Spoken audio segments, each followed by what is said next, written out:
Assalamualaikum semua dan salam sejahtera kepada pelajar-pelajar yang dikasihi sekalian. Hari ini nak study apa pula? Hari ini kita nak study binomial distribution. Topik ni masuk final. Okey, ringkasnya binomial distribution ni merujuk kepada kita nak kaji probability event yang mempunyai dua jenis outcome. Okay. Ringkasnya lah, kalau kita ada contohnya kita baling coin. Kalau kita baling coin, kita akan ada hit dengan tail. Kalau kita baling dadu, kita ada even dengan odd. Lepas tu kalau kita banyak lagi apa-apa yang lain. Contohnya, suka ke tak suka, makan ke tak makan, pergi ke tak pergi, tidur ke tak tidur. Benda macam tu lah. Okay? So anything, any event yang ada dua jenis outcome, dalam repeated trial, beberapa kali cubaan, kita masukkan di bawah kategori binomial distribution. Faham semua?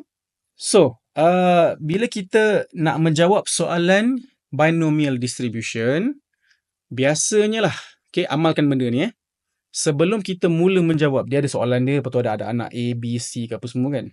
Sebelum kita mula menjawab, amalkan untuk menulis 3 benda ni dulu. Okay, so pertama sekali kita kena faham dulu macam mana kita nak tahu soalan tu binomial. Sebab adakah dia akan tulis this event follows binomial distribution ke apa. Usually tak ada tulis apa-apa macam tu. Tetapi what you can do is, by reading the question, you can detect yang dia adalah binomial apabila dia ada dua jenis outcome. Dia takkan bagi tu dua-dua lah, dia bagi tu salah satu. Tapi kita boleh nampak yang bila dia benda tu berlaku satu lagi adalah lawan kepada dia. Macam tadilah, kalau male, female. Kalau head, tail, and so on. Kalau contohnya dia sakit, lawan dia sihat. Okay? Benda-benda macam tu. So, ada dua elemen penting ataupun dua komponen penting yang kita boleh detect dalam soalan binomial, iaitu pertama sekali sample ataupun repeated trial beberapa kali, dan satu lagi adalah probability. Okay? So dua benda ni yang mana boleh kita define dia sebagai N. So kini ringkasnya jumlah sampel ataupun trial, dia depends pada soalan lah. Okay? Dan satu lagi adalah P. P ni adalah probability event yang diceritakan dalam soalan tu. Okay, kalau contohnya dia bagi tahu yang dapat hit, probability dia 0.5. Okay, nanti saya akan ceritalah. So, yang tiga benda, lepas tu bila kita dah tahu yang soalan ni binomial, amalkan untuk menulis tiga benda ni. Okay, so yang pertama kita tulis benda ni. X distributed secara binomial dengan nilai NP. Okay, ini kita cerita general dulu. Nanti kita akan cerita macam mana kalau spesifik ikut soalan pula. Okay, seterusnya kita ada, ni komponen pertama. Komponen pertama. Komponen kedua, kita kena tuliskan P, X capital, equals to small x. Okay, N, C, X. Lepas tu kita ada P kuasa X. Lepas tu kita ada 1 minus P kuasa N tolak X. So, this is the second component. The third component is, kita kena define pula X tu daripada nilai berapa ke berapa. So, dalam case binomial, dia sentiasa bermula daripada kosong. Okay, 0, 1, 2. Dia mesti nombor dia satu per satu sebab dia binomial, dia bawah kategori discrete. So, 0, 1, 2, bla bla bla.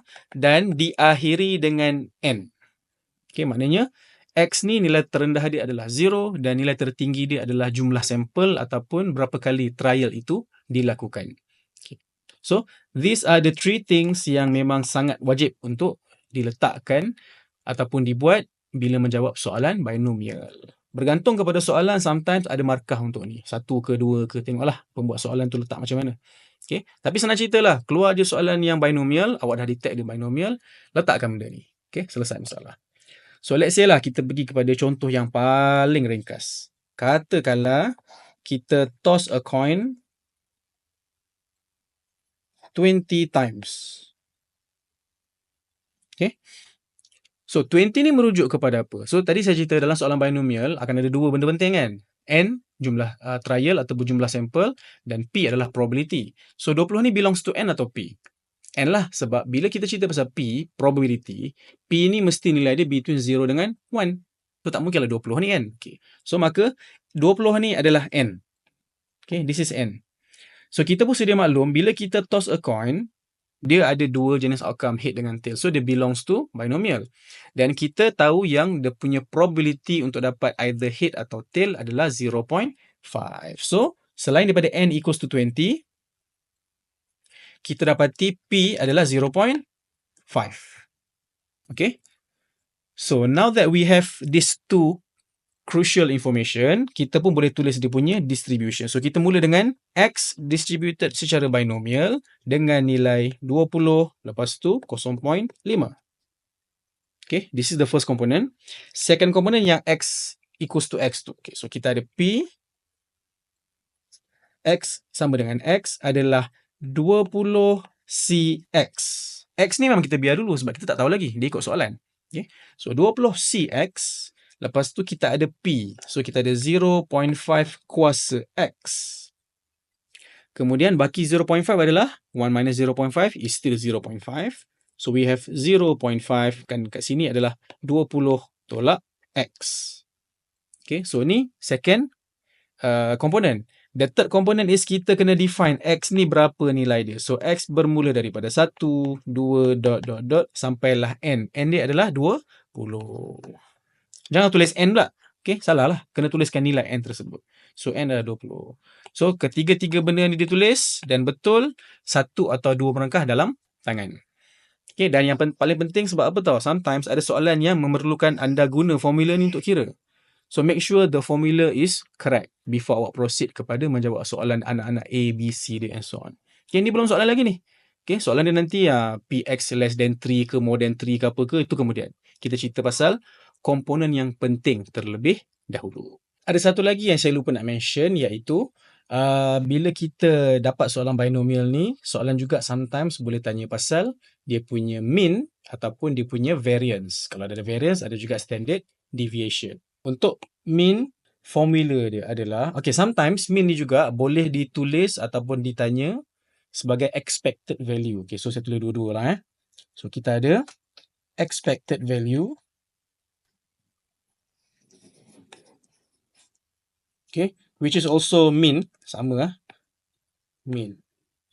So, dari segi penulisan matematik pula, expected value ni kita boleh tulis sebagai EX macam ni, dan juga mean tu sebenarnya adalah mu.